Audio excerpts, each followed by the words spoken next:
स्वागत है आप सभी का कोरल ड्रा की छठी क्लास में। जैसा कि मैं आपको कोरल ड्रा बिल्कुल शुरू से सिखा रहा हूं और कोरल ड्रा में हम लोग सभी टूल्स को एक एक करके सीख रहे हैं और टूल्स के ऊपर ये तीसरा पार्ट है। अगर आपने टूल्स वाली वीडियो नहीं देखी है तो चैनल पे जाइएगा, प्लेलिस्ट चेक करिएगा, वहां पर आपको जो है वीडियो मिल जाएगी। कोरल ड्रा की पिछली क्लास के अंदर हम लोगों ने इन सभी टूल के बारे में जान लिया है। आज हम लोग जो है इसके बाद के जितने भी टूल हैं उनके बारे में एक एक करके सीखने वाले हैं। इसके बाद का जो टूल है वो है जूम टूल, जिसकी शॉर्टकट है जेड। आप केवल कीबोर्ड से जेड बटन को प्रेस कर दोगे तो जूम टूल जो है सिलेक्ट हो जाएगा। इस टूल के अंदर आपको दो टूल मिलते हैं, पहला तो जूम टूल है और दूसरा हैंड टूल है। दोनों का काम क्या है थोड़ा ध्यान से समझिए। जूम टूल का इस्तेमाल करके आप कोरल ड्रा में कोई भी चीज बना रहे हैं, कोई डिजाइन बना रहे हैं, कोई ऑब्जेक्ट बना रहे हैं, उसको जूम करके देख सकते हो। जूम आउट भी कर सकते हो, जूम इन भी कर सकते हो। कैसे इस्तेमाल करना है बड़े ध्यान से समझिएगा। सबसे पहले हम कोई ऑब्जेक्ट यहाँ पर बना लेते हैं। ऑब्जेक्ट बनाने के बाद इसके अंदर कलर जो है फिल कर देते हैं। अब इस ऑब्जेक्ट को जो है आपको जूम करके देखना है तो आप जूम टूल सेलेक्ट करेंगे और इसके बाद जो है आप जो भी ऑब्जेक्ट को जूम करना चाहते हैं, एक तो ये तरीका है कि आप इस ऑब्जेक्ट का जो भी एरिया जूम करना चाहते हैं उस एरिया पर बस माउस का लेफ्ट क्लिक करिएगा तो वो इस तरह से जो है जूम होगा, जो कि आप देख सकते हैं। मैं बार बार क्लिक कर रहा हूँ तो ये जो है इतना जूम हो गया है। अगर आप इसे जो है जूम आउट करना चाहते हो तो माउस का राइट बटन क्लिक करोगे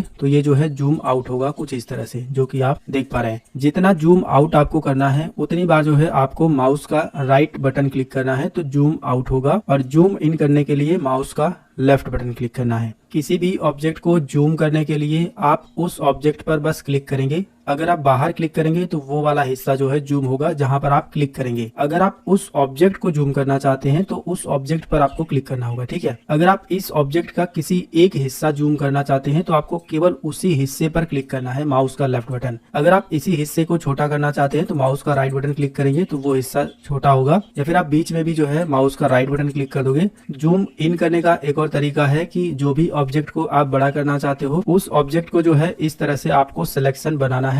जैसे ही आप सिलेक्शन बनाएंगे वो ऑब्जेक्ट जो है इस तरह से जूम होकर के आ जाएगा। एग्जांपल के लिए अगर ये काफी छोटा हो गया है जैसे कि इस तरह से, और आप जो है इसे जूम इन करना चाहते हो तो बस इस ऑब्जेक्ट को इस तरह से सेलेक्ट कर लीजिएगा तो वो जूम इन हो जाएगा। और इस ऑब्जेक्ट का किसी एक हिस्से को जूम इन करने के लिए आप उस हिस्से को माउस का लेफ्ट क्लिक करके इस तरह से जो है सेलेक्ट करते चले जाएंगे तो वही हिस्सा जो है जूम इन होगा। बाकी आप यहाँ से भी जूम इन कर सकते हो, यहाँ से भी कर सकते हो, यहाँ से भी कर सकते हो, ठीक है। ऊपर दो आपको ऑप्शन मिल जाते हैं, यहाँ से भी जूम इन कर सकते हो और जूम आउट कर सकते हो, और राइट क्लिक करके जूम आउट कर सकते हो और जूम इन कर सकते हो लेफ्ट क्लिक करके। इसके अलावा आपको यहाँ पर जूम लेवल्स का ऑप्शन मिल जाता है। आप यहाँ से टू सिलेक्टेड जूम कर सकते हो, टू फिट कर सकते हो, टू पेज कर सकते हो, टू विड्थ कर सकते हो, टू हाइट, या फिर और भी परसेंटेज में आप यहाँ पर जूम कर सकते हो। जैसे ही उस पर क्लिक करोगे उसके हिसाब से जो है जूम हो जाएगा। टू पेज कर दोगे तो कुछ इस तरह से जो है जूम होगा। तो आप यहाँ से भी इसको यूज कर सकते हो। इसी में जो है आपको एक और ऑप्शन मिल जाता है जूम टू सिलेक्टेड, यानी कि जो ऑब्जेक्ट सिलेक्ट रहेगा केवल वही जूम होगा। मैं आपको दिखा देता हूँ। एक और हम यहाँ पर ऑब्जेक्ट बना लेते हैं इस साइड में और इसका कलर जो है दूसरा रख लेते हैं और हम जूम टूल को सिलेक्ट कर लेते हैं। अभी आप देखोगे ये वाला ऑब्जेक्ट सिलेक्ट है, ब्लू कलर वाला, ठीक है। अगर हम इस वाले ऑप्शन पर क्लिक करते हैं जूम टू सिलेक्टेड पर तो जो ब्लू कलर वाला जो हमारा ऑब्जेक्ट है वही जूम होकर के हमारे सामने आएगा। इसकी शॉर्टकट की भी बताई गई है, शिफ्ट के साथ F2 बटन से भी आप ये काम कर सकते हो। फिर से जो है इसे 2 पेज कर देते हैं। अब हम इस ऑब्जेक्ट को सिलेक्ट करते हैं, जैसे कि मैंने ये ऑब्जेक्ट सिलेक्ट कर लिया। फिर से जूम टूल सिलेक्ट करने के बाद अगर मैं इस वाले ऑप्शन पर क्लिक करता हूं या फिर शिफ्ट के साथ F2 भी बटन प्रेस करता हूं तो केवल यही ऑब्जेक्ट जो है मेरे सामने जूम होकर के आएगा। मेरे ख्याल से ये ऑप्शन अब जो है आपको क्लियर हो गया होगा। इसके अंदर एक और ऑप्शन मिलता है जूम टू ऑल ऑब्जेक्ट, जिसकी शॉर्टकट की है F4। आप इस पर क्लिक करो या फिर कीबोर्ड से F4 बटन को दबा दो तो इससे क्या होगा कि जितना भी आपने ऑब्जेक्ट बनाया है सभी जो है इस विंडो के अंदर जूम होकर के दिखाई देगा। मैं जो है इस पर क्लिक कर देता हूँ तो देखिए हमने एक ये ऑब्जेक्ट बनाया है, एक ये, दोनों जो है जूम होकर के दिखाई दे रहा है। इसके बाद अगला ऑप्शन है जूम टू पेज। इस ऑप्शन का इस्तेमाल करके आप पेज के हिसाब से जो है जूम कर सकते हो। जब आप इस ऑप्शन पर क्लिक करोगे तो जो भी आपका पेज है उसके हिसाब से जूम होगा, जिसकी शॉर्टकट की है शिफ्ट के साथ F4। अगर आप जो है काम करते करते इधर उधर चले गए हैं, जैसे कि हम देखिए कहाँ चले आए हैं, हमारा जो पेज है जो हमने ऑब्जेक्ट बनाया था वो तो दिखाई नहीं दे रहा है। तो उस कंडीशन में अगर आपके साथ ऐसा हो गया है तो आप यहाँ पर क्लिक कर सकते हो या फिर शिफ्ट के साथ F4 बटन भी दबा दोगे तो भी आपके सामने पेज, आपका ऑब्जेक्ट सब कुछ आ जाएगा। यानी कि जो आपका पेज रहेगा वो आपके सामने जो है इस तरह से आ जाएगा। इसके अंदर जो अगला ऑप्शन है वो है जूम टू पेज विड्थ। जो पेज की विड्थ है ना, उसके हिसाब से जो है ये जूम करेगा। आप इस पर क्लिक करिए, ये पेज की जो विड्थ है, जो जितना जो है आपकी इस विंडो में आ रहा है उसके हिसाब से इसने जूम कर दिया। अगला जो ऑप्शन है वो है जूम टू पेज की हाइट। आप इस ऑप्शन का इस्तेमाल करके पेज की जो हाइट है उसके हिसाब से जूम कर सकते हो। तो इसमें सबसे जो बेस्ट ऑप्शन है वो है जूम टू पेज। आप इस पर क्लिक कर देंगे, पेज के हिसाब से विड्थ और हाइट के हिसाब से यहाँ पर जूम करेगा। बाकी एक एक करके मैंने सभी ऑप्शन के बारे में बता दिए हैं। तो ये काम होता है जूम टूल का। इसके अंदर जो अगला टूल है वो है हैंड टूल। इस टूल का इस्तेमाल करके आप अपने वर्क एरिया का जो पेज है उसको इधर उधर स्क्रॉल कर सकते हो, ऊपर नीचे दाएं बाएं स्क्रॉल कर सकते हो। एग्जांपल के लिए हम इस पर क्लिक करते हैं। मान लीजिए ये काफी बड़ा हो गया है, हमें दूसरा वाला ऑब्जेक्ट देखना है। तो एक तो ये तरीका है कि हम यहाँ से जो है स्क्रॉल करें, इस तरह से थोड़ा थोड़ा नीचे आए और इस साइड से जो है थोड़ा थोड़ा इधर जाएं। और एक ये तरीका है कि आप हैंड टूल को सिलेक्ट कर लीजिए और इस तरह से जो है माउस का लेफ्ट क्लिक करके जो है इस तरह से जो है इधर उधर स्क्रॉल कर सकते हैं। ऊपर भी कर सकते हो, अगर आपको ऊपर जाना है तो ऊपर भी कर सकते हो, दाएं बाएं नीचे ऊपर जिधर भी करना चाहो इस तरह से जो है हैंड टूल को इस्तेमाल कर सकते हो। हैंड टूल को जब आप सेलेक्ट करोगे तो ये सारे ऑप्शन आपको मिलेंगे जिनके बारे में हम लोग बात कर चुके हैं। इसके बाद अगला टूल है फ्री हैंड टूल। इस टूल के अंदर आपको और भी बहुत सारे टूल मिलेंगे। फिलहाल हम लोग सबसे पहले बात करते हैं फ्री हैंड टूल के बारे में। तो इस टूल का इस्तेमाल करके आप लाइन बना सकते हो, कोई भी शेप बना सकते हो, या फिर आउटलाइन शेप बनानी है तो वो भी बना सकते हो। कैसे, चलिए इसे प्रैक्टिकली समझते हैं। इस टूल को आप क्लिक करके भी सिलेक्ट कर सकते हो या फिर कीबोर्ड से F5 बटन प्रेस कर दोगे तो भी ये टूल सिलेक्ट हो जाएगा। अगर आपको केवल लाइन बनानी है तो आप एक बार क्लिक करिए, पहला पॉइंट ये बन गया। दूसरा पॉइंट आप जहां पर भी क्लिक करोगे उसके हिसाब से लाइन बन जाएगी। लाइन बनाने का एक और तरीका है कि पहला पॉइंट बताइए, अगर आप बिल्कुल सीधे में लाइन बनाना चाहते हैं तो कंट्रोल बटन दबा करके जितना नीचे आप लेके जाएंगे उस हिसाब से जो है लाइन बनेगी। जब आप माउस का लेफ्ट क्लिक कर देंगे तो लाइन बन जाएगी। इस टूल को इस्तेमाल करते वक्त आपको एक बात का ध्यान देना है कि इसमें आपको 2 बार क्लिक करके जो भी आप ऑब्जेक्ट बनाना चाहते हो उसे बनाना होता है। जैसे कि हमने एक बार यहाँ क्लिक किया, दूसरी बार यहाँ क्लिक करेंगे तो वो ऑब्जेक्ट बन जाएगा।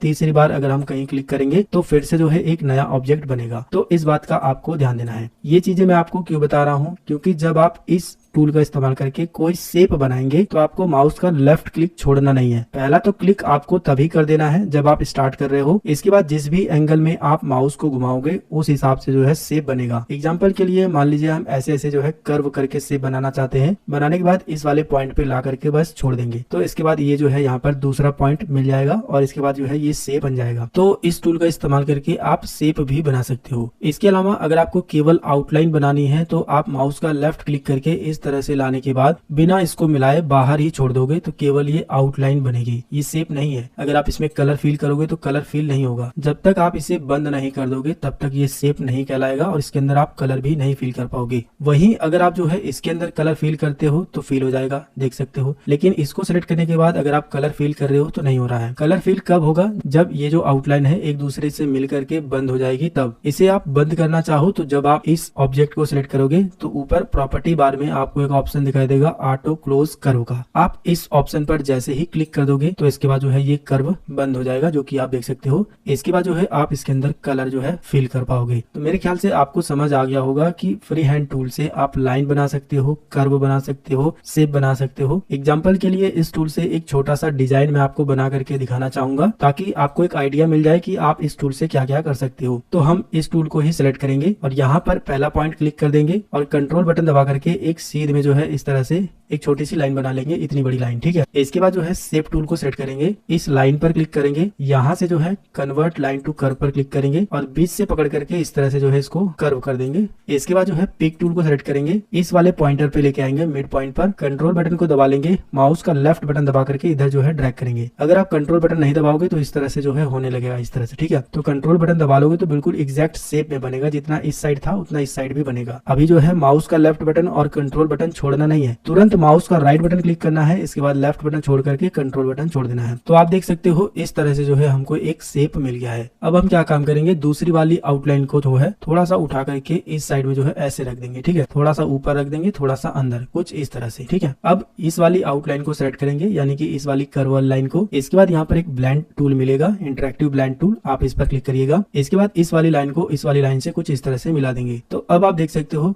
कितना अच्छा जो है डिजाइन बन गया है। केवल हमने फ्री हैंड टूल से एक लाइन बनाया, उसके बाद हमने इस तरह से डिजाइन बना दिया। और इस डिजाइन में आप चाहो तो कोई दूसरा कलर भी फिल कर सकते हो। ये सारी की सारी आउटलाइन है, जिसकी वजह से आप माउस का राइट बटन क्लिक करोगे तो इसके अंदर आउटलाइन फिल होगा। इसके बाद आप चाहो तो ऐसे जो है मल्टीपल बना करके और अच्छा डिजाइन बना सकते हो। मल्टीपल बनाने के लिए आप बीच में एक बार क्लिक करिएगा, ये जो सेंटर पॉइंट है ना, इसको उठा करके नीचे रख देगा, इस वाले सेंटर पॉइंट पे रख दीजिएगा, नीचे वाले पे। इसके बाद ऐसे ही रहने देना है, इस वाले पॉइंट को पकड़ना है, रोटेट वाले को माउस का लेफ्ट क्लिक करके थोड़ा सा इस तरह से जो है खींचना है, थोड़ा सा, फिर तुरंत माउस का राइट बटन क्लिक कर देना है, तो इसकी एक डुप्लीकेट कॉपी बन जाएगी। इसके बाद जो है कीबोर्ड से कंट्रोल के साथ आर बटन को दबाना है। आर बटन दबाने से क्या होगा, ये चीजें रिपीट होगी, जो आपने एक बार काम किया है ना, वही काम जो है रिपीट होगा। और जितनी जल्दी जल्दी आप कंट्रोल के साथ आर बटन दबाएंगे तो आप देखेंगे एक अच्छा सा डिजाइन जो है आपके सामने बन करके तैयार है। तो देखा दोस्तों, फ्री हैंड टूल से केवल हमने एक लाइन बना करके एक अच्छा सा डिजाइन बना दिया है। तो फ्री हैंड टूल काफी कमाल का टूल है, बस आपको अपने दिमाग से सोचना है कि आप इस टूल को कहां कहां पर कैसे इस्तेमाल कर सकते हो। अगला टूल है बेजर टूल। ये टूल जो है लगभग फ्री हैंड टूल की तरह ही काम करता है। बेजर टूल का भी इस्तेमाल करके आप कोई लाइन बना सकते हो, कोई भी कर्व बना सकते हो, किसी भी तरह का शेप बना सकते हो, कर्व वाली शेप बना सकते हो। इन दोनों में बस फर्क ये है कि बेजर टूल को आप मल्टीपल बार क्लिक कर करके यूज कर सकते हो, लेकिन फ्री हैंड टूल को ज्यादा से ज्यादा आप 2 बार क्लिक करके यूज कर सकते हो। बेजर टूल को इस्तेमाल करने के लिए आप इस टूल पर क्लिक करेंगे तो ये जो है इस तरह से सिलेक्ट हो जाएगा। इसके बाद इस टूल से आप क्या क्या बना सकते हो बड़े ध्यान से समझिएगा। अगर आपको त्रिभुज बनाना है तो आप एक बार यहाँ क्लिक करिए, जैसा भी त्रिभुज बनाना है। दूसरा पॉइंट आप जहाँ पर चाहते हैं वहाँ क्लिक करिए। इसके बाद तीसरा पॉइंट बताइए, इसके बाद इस पॉइंट को मिला दीजिए, तो देखिए इस तरह से त्रिभुज भी बन जाएगा। अगर आप समकोण वाला त्रिभुज बनाना चाहते हैं तो इस तरह से बना सकते हैं। जितनी बार आप क्लिक करोगे उतनी बार जो है आप क्लिक करके इस टूल को यूज कर सकते हो। इसी तरह से अगर आप कर्व वाली शेप बनाना चाहते हो तो माउस का लेफ्ट क्लिक करके इस तरह से ड्रैग करेंगे तो देखिए कर्व वाली जो शेप है वो बन रही है, इसमें जो है कर्व बन रहे हैं। ठीक है, तो आप बेजर टूल को इस तरह से भी यूज कर सकते हो। जब तक आप इस वाले पॉइंट को इस वाले पॉइंट से मिला नहीं देते हैं, जहां से आपने शुरू किया था वहीं पर जब तक आप क्लिक नहीं कर देंगे, तब तक जो है आप जहां जहां पर क्लिक करेंगे उस हिसाब से जो है ये शेप बनाएगा। और अगर आप मिला देंगे तो ये जो है एक शेप बन करके तैयार हो जाएगा। ये कर्व वाली शेप भी बना लेता है। इसके अलावा जो है आप इससे रेक्टेंगल भी इस तरह से बना सकते हो, मतलब कि जहां जहां पर क्लिक करोगे उसके हिसाब से जो है शेप बन जाएगा। इसके अलावा आप बेजर टूल से कर्व वाली लाइन बना करके एक अच्छा सा डिजाइन भी बना सकते हो। मैं आपको दिखाना चाहूंगा। बेजर टूल को सेलेक्ट करेंगे, माउस का लेफ्ट क्लिक करके इस तरह से ड्रैग करेंगे तो ये पहला पॉइंट बन जाएगा। फिर दूसरा पॉइंट हमें जहां से बनाना है वहां पर माउस का लेफ्ट क्लिक करके इस तरह से ड्रैग करेंगे तो देखिए ये कर्व वाला पॉइंट बन रहा है। इसी तरह से नीचे भी जो है हम यहाँ पर क्लिक करके इस तरह से ड्रैग करेंगे तो देखिए यहाँ पर जो है कर्व वाला पॉइंट यहाँ पर भी बन गया है। और इसके बाद आप चाहो तो शेप टूल को सेलेक्ट करके इन पॉइंट पर क्लिक करके इसको अपने हिसाब से कर्व कर सकते हो। थोड़ा सा ज्यादा करना हो या फिर कम करना हो, उठा करके इधर रखना हो, तो अपने हिसाब से अभी भी जो है आप इस पॉइंट के साथ छेड़खानी कर सकते हो। अपने हिसाब से इसको कर्व करने के बाद यहाँ पर जो है पिक टूल को सेट करिएगा। इसके बाद जो है ये लाइन इस तरह से आ जाएगी। ये एक तरह से आउटलाइन है। इसको आप चाहो तो यहाँ से इसका पॉइंट वगैरह भी बढ़ा सकते हो, यानी कि आउटलाइन की थिकनेस फिलहाल हम इतना ही रहने देते हैं। इसके बाद यहाँ से कलर देना चाहो तो दे सकते हो। माउस का राइट बटन क्लिक करके आप इसके अंदर कलर को फिल कर पाओगे। इसके बाद जो है आपको इसका डुप्लीकेट बना लेना है। कंट्रोल बटन को दबा के रखना है, इधर जो है खींचना है, इस वाले पॉइंट को पकड़ करके इधर खींचना है, कंट्रोल बटन साथ में दबाना है, तुरंत माउस का राइट बटन क्लिक करना है, इसका जो है डुप्लीकेट बन जाएगा। अगर जो है आपको डुप्लीकेट बनाने में दिक्कत हो रही है तो मैं आपको बता दूं कि आप इस पर क्लिक करिएगा, प्लस बटन को दबाइएगा, इस तरह से जो है इसका डुप्लीकेट बन जाएगा। थोड़ा सा ब्लिंक होगा, डुप्लीकेट बन जाएगा। इसके बाद जो है आपको यहाँ पर एक ऑप्शन दिखाई देगा ऊपर प्रॉपर्टी बार में मिरर बटन का, आप इस पर क्लिक करिएगा, ये जो है मिरर हो जाएगा। इसके बाद जो है आपको इसे कीबोर्ड में जो एरो बटन है उसकी मदद से जो है थोड़े से दूरी पर इस तरह से कर लेना है। प्रॉपर्टी बार के अंदर जितना भी ऑप्शन दिया गया है ना, इसको लेकर के आपको परेशान नहीं होना है। इन सब के बारे में मैं आपको बताऊंगा आगे। जितना भी टूल मैं आपको बताने वाला हूँ उन सब में जो है प्रॉपर्टी बार में आपको ये सारे ऑप्शन देखने को मिलने वाले हैं, तो इसको लेकर के आपको ज्यादा परेशान नहीं होना है। सबके बारे में मैं आपको बताऊंगा। फिलहाल बात करते हैं इस डिजाइन के बारे में। इतना आपने बना लिया। बना लेने के बाद जो है आपको ये वाला जो कर्व लाइन है इसको सिलेक्ट कर लेना है। इसके बाद जो है आपको यहाँ पर टूल बॉक्स में इंटरेक्टिव ब्लेंड टूल नाम से एक टूल मिलेगा, इस पर क्लिक कर देना है। इसके बाद इस वाली कर्व लाइन पे आना है, इसको माउस का लेफ्ट क्लिक करके इस वाली कर्व लाइन से मिला देना है। तो अब देख सकते हो कितना प्यारा सा एक डिजाइन बन करके तैयार है। इसके बाद पिक टूल को सेलेक्ट करना है और इस डिजाइन को आप कहीं पर भी उठा करके इस तरह से रख सकते हो। इसका डुप्लीकेट बनाने के लिए आप प्लस बटन भी यूज कर सकते हो। इसके बाद ये जो है डुप्लीकेट बन जाएगा। इसका कलर चेंज करने के लिए माउस का राइट बटन क्लिक करके चेंज कर सकते हो। इसको डुप्लीकेट करने के लिए कंट्रोल डी भी प्रेस कर दोगे तो जो है डुप्लीकेट बनता रहेगा। ठीक है, कंट्रोल डी से भी डुप्लीकेट बनता है, इस बात का आपको ध्यान देना है। और इसमें जो है आप मल्टीपल कलर जो है यूज कर सकते हो। इसकी आउटलाइन में कलर फिल करने के लिए इसको सिलेक्ट करना है और माउस का राइट बटन क्लिक करके जो है आप इसका कलर चेंज कर पाओगे। तो देखा दोस्तों, बेजर टूल भी काफी इंपॉर्टेंट टूल है। इस टूल का इस्तेमाल करके आप इस तरह से डिजाइन बना सकते हो, या फिर और भी बहुत सारे डिजाइन ऐसे होते हैं जिसमें बेजर टूल जो है काम आता है। अगर आपने कोरल ड्रा में कोई डिजाइन बनाया है और आप इस डिजाइन को सेव करके रखना चाहते हो तो आपको यहाँ पर स्टैंडर्ड टूल बार में सेव का ऑप्शन मिलेगा, आप इस पर क्लिक कर सकते हो। फाइल पर क्लिक करके यहाँ पर सेव कर सकते हो, या फिर कंट्रोल के साथ एस बटन को दबा दोगे तो भी सेव करने की विंडो जो है आ जाएगी। आप जिस भी लोकेशन पर सेव करना चाहो उस लोकेशन को चूज करने के बाद यहाँ पर जो है फाइल का नाम आपको देना है। जो भी फाइल का नाम आप देना चाहते हो वो फाइल का नाम देने के बाद सेव पर क्लिक कर दोगे, ये जो है फाइल सेव हो जाएगी। फिलहाल जो है मैंने इसे पहले से ही सेव कर लिया है। बेजर टूल के बाद जितने भी टूल हैं इन सब टूल के बारे में हम लोग आने वाली वीडियो में सीखेंगे। फिलहाल इस वीडियो के अंदर बस इतनी ही जानकारी। जितनी भी जानकारी मैंने आपको बताई है उसमें से किसी भी जानकारी में अगर आपको कोई कंफ्यूजन है, कोई सवाल है तो नीचे कमेंट करके जरूर बताइएगा। वीडियो पसंद आया है तो लाइक करिएगा, कम से कम 5 लोगों को व्हाट्सएप पर शेयर कर दीजिएगा। चैनल को सब्सक्राइब कर लीजिएगा नई वीडियो देखने के लिए। मिलेंगे फिर एक नई वीडियो में एक नई जानकारी के साथ, तब तक के लिए जय हिंद। इस वीडियो को लाइक कीजिए। अगर सारी वीडियोस देखने के बाद भी आपने चैनल को सब्सक्राइब नहीं किया है तो प्लीज चैनल को सब्सक्राइब कीजिए